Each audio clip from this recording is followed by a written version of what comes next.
Hi, I'm Johan. Hi, I'm Marko from The Crown. You are listening to What's Metal.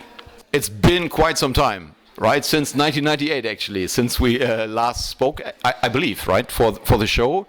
This was your first tour back then. What are your memories, if you think back about it now? Well, it's been a long time. I mean, 98, it's 26, 27 years or something. That was our first tour and proper tour, yeah. For Hell Is Here, I guess. And Metal Blade Records released Hell Is Here, and that was our first album on a major label. So after that, it was like a lot of things happening. Did a couple of cool albums and even better tours as we went on, and then things went to shit, basically, and we quit. And then we came back to do more albums for Metal Blade, and now we're back in business again with 2 strong albums and another new album coming this year. So we're happy and alive. Yeah, I actually remember that tour quite well because, as Johan said, it was the first proper tour, and we got to tour with Morbid Angel, Big Heroes, and share the bus with Impale Nazarene guys. So a lot of good stuff happening. And I think we played maybe max 40 minutes, most likely per evening. So, and we were, what was it, like the second or third band on this huge bill. A lot of bands, I think 6 bands, and. We met Impale Nazarene. That afterwards, Mika joined us for Death Rage King guest vocal. So a lot of good things came out of that tour, in many ways. Yeah. So the first time that I got in touch with the band was still through tape trading. Yeah, that was back in the day. When you had Forever Haven't Gone and Forget the Light circulating. Basically, I don't own any originals. Actually, I have to say. So it's just like copied. I don't know what kind of like generation, but at least the name was spread. Still as Crown of Thorns at the time. So when you started out as a band, what was that like? I mean, what was the kind of like the initiating moment where you thought, okay, we have to form a band, or I have to pick up an instrument? I think for me it was the introduction to the underground scene with the tape trading and this huge death metal explosion that happened, I guess 89, 90, something like that. And basically the love for a lot of Florida death metal bands, Swedish death metal bands, and that triggered us. I remember I remember at the time I had one goal. It was to release a demo and get a certain review in my favorite magazine. That was my only goal I had. So accomplished. Tick. Yeah, I remember in the late 80s, me and Magnus and Janne, I think mostly me and Magnus, were looking at a lot of bootleg tapes for Metallica and Sepultura. Playing live and stuff like that, and it felt so good seeing that. So I guess that's what started it to feel like the urge to be on stage and start a band. And but in the beginning nobody could play, so we just went to the rehearsal room on the first day, and who's gonna do what, I think I was going to play guitar or something, or it was something like that. So nobody knew exactly. Well, Janne knew because he had bought a drum kit, I think. So he was the only one that had an instrument, I guess. And the other, we just. Do you want to do the vocals? Oh, I can do the vocals. I can try, So here we are. So. But that came. Yeah, well, in the long term, this became some kind of like a defining moment, right? Because in the end, it turned out that Crown of Thorns or the Crown wouldn't really work without you on vocals, right? Yeah, I guess so. We have tried a couple of different constellations, and it's hard to be in a band. You can try everything in the end, but in the end you come back to with the core, the original core that works best for you. And Marko and the other guys probably felt that me behind the mic was the best choice. I don't know. Yeah, it's hard to say.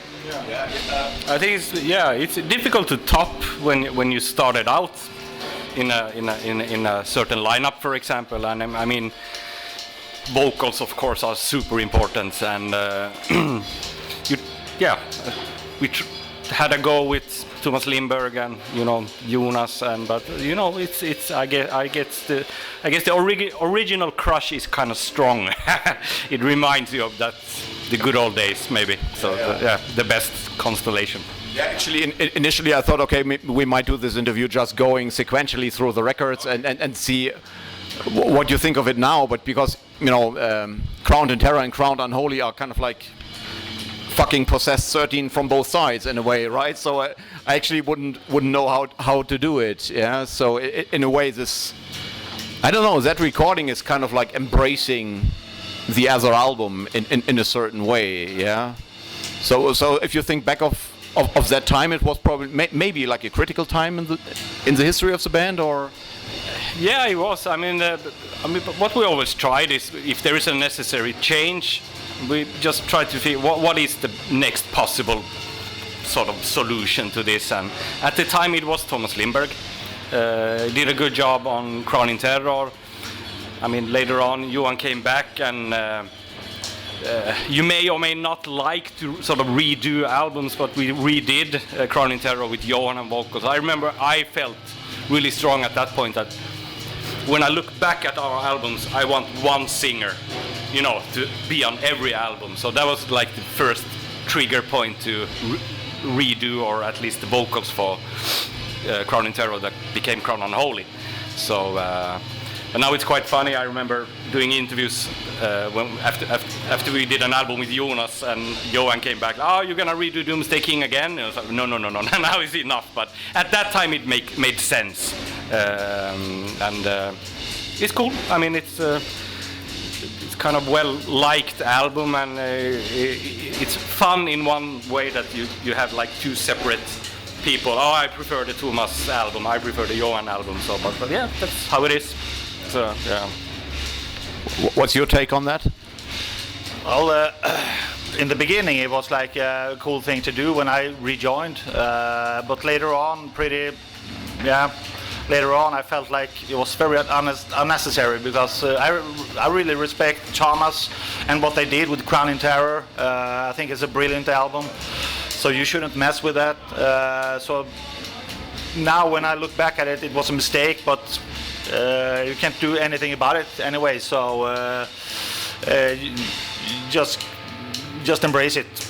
That's the best you can do. But I mean, it was a fun thing to do, recording it, but I don't feel it to be necessary to be out there. I don't know, but I must say I agree. I don't think it was necessary now afterwards when I look at it, but back then it made sense. Yeah. It was like, yeah, fuck, let's do it. We can do it, and we have a label to back it up. But I'm not a big fan of re-recording stuff. I mean, it should remain in a certain way. But yeah, what the hell? We did it, so now we live with it. I mean, a couple of songs here and there are cool to do. Like you take one song from an early album and do it like 30 years later or something. Yeah. That's a cool thing to do, as bonus tracks or whatever. But whole albums, you shouldn't mess with it. Very sensitive. Yeah, when I hear my own heroes, I don't want Metallica to re-record Kill 'Em All or something. It wouldn't work, So you shouldn't mess with it. Just leave it.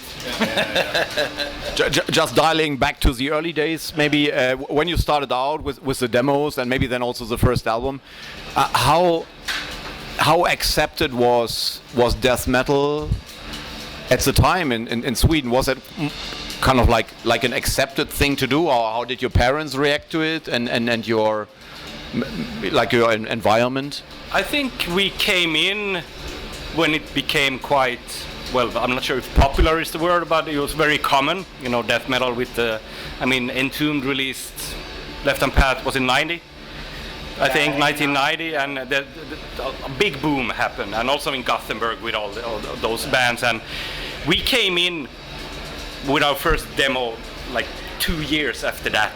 So it was almost felt like we were a bit too late, you know. And then we had to unfortunately wait with the debut album until '95, you know. And but yeah, it was very accepted music in that sense. Of course, obviously still underground. Sometimes you could see an interview in like a big newspaper, Swedish newspaper or something like that. But it was always treated as not a mainstream thing, which is absolutely correct and fine with me. But yeah, very common. A lot of death metal kids everywhere in that time, I would say. I mean, I think that the band would have been more. I mean, if you use the word successful, if we would have been living, yeah, but also if we would have lived in Stockholm or Gothenburg. Yeah. Now we live in Trollhättan, which is a town like 1 hour from Gothenburg, so it's like a very small town, you know, that nobody knows about. So yeah, we did, you know, the car Saab. Saab comes from that town, so that's what we're famous for, I guess. Yeah, so I think that mattered a lot in the beginning where we came from. If you came from Gothenburg or Stockholm, you had like an advantage already from the start. I mean, absolutely. There was the Gothenburg scene, Stockholm scene. And people, oh, what are you? We don't know. So, I mean, it helped a lot of bands to be part of something, you know. But it's just how it was, you know. So in a way, a bit of a disadvantage to start with. Yeah, so. Well, okay, but I mean, but at least musically, you always set yourself apart, I would say, right? Because you had this, I don't know, this. You always had this kind of like very like this razor sharp, whipping, venomous approach to writing the songs, whereas if you look across the Swedish scene, nobody else had this. Yeah. Well, is this a consequence of being a bit more isolated, or what were your idols or inspirations to go that way? I think early stuff, all the way including the debut album, very, very inspired by the Florida death metal scene. Of course, we loved the Entombs and whatever came out of Gothenburg, but we were heavily into D-Side, Morbid Angel, and a lot of stuff that was basically recorded at Morrison studios, you know.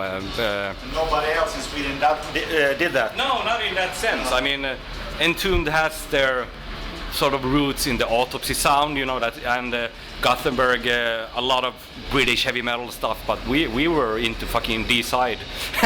We even did D-Side cover songs in the beginning when we didn't have enough songs.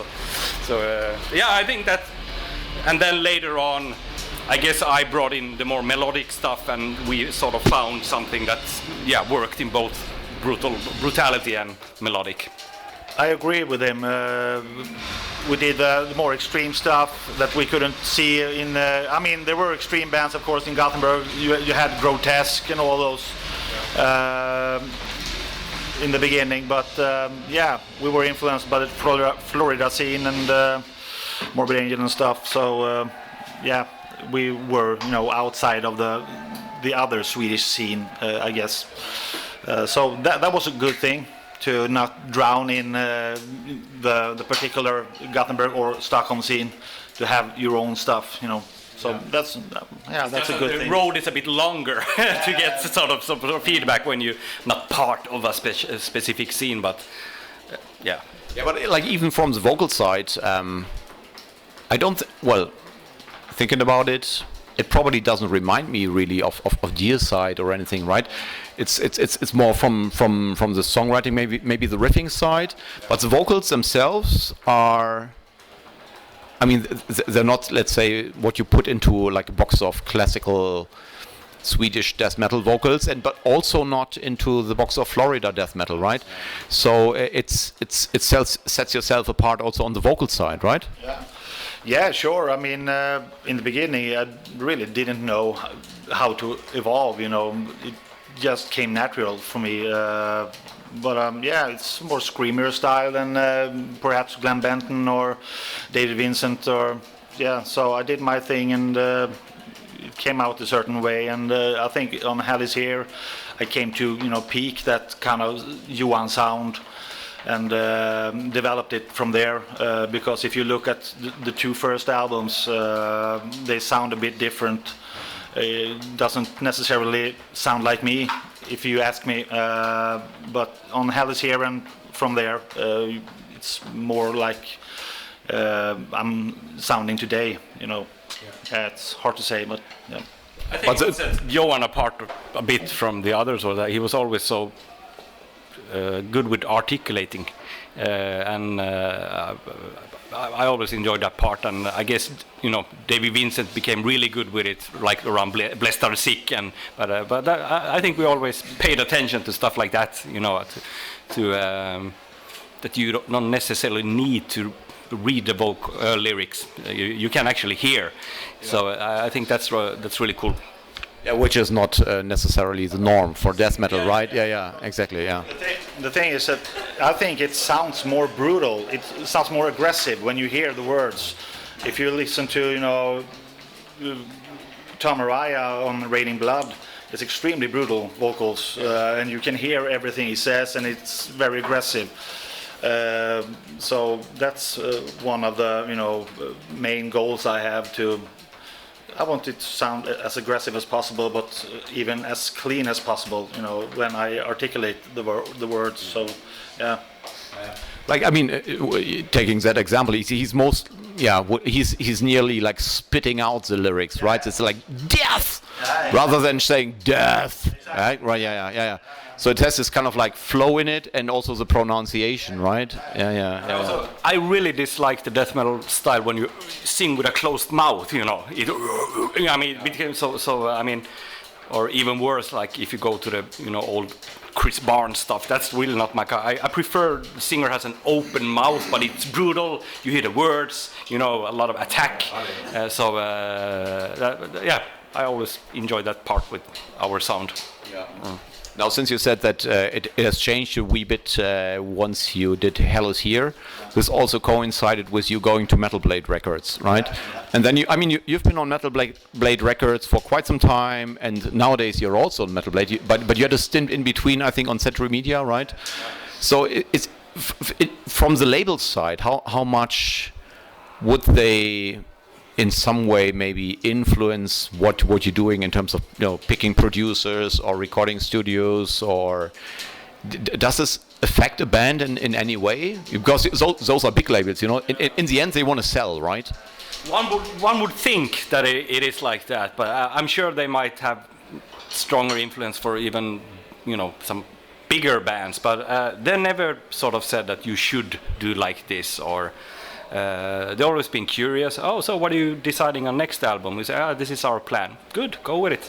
So I wouldn't say they have sort of forced us to do some weird stuff, but more supportive way, I would say.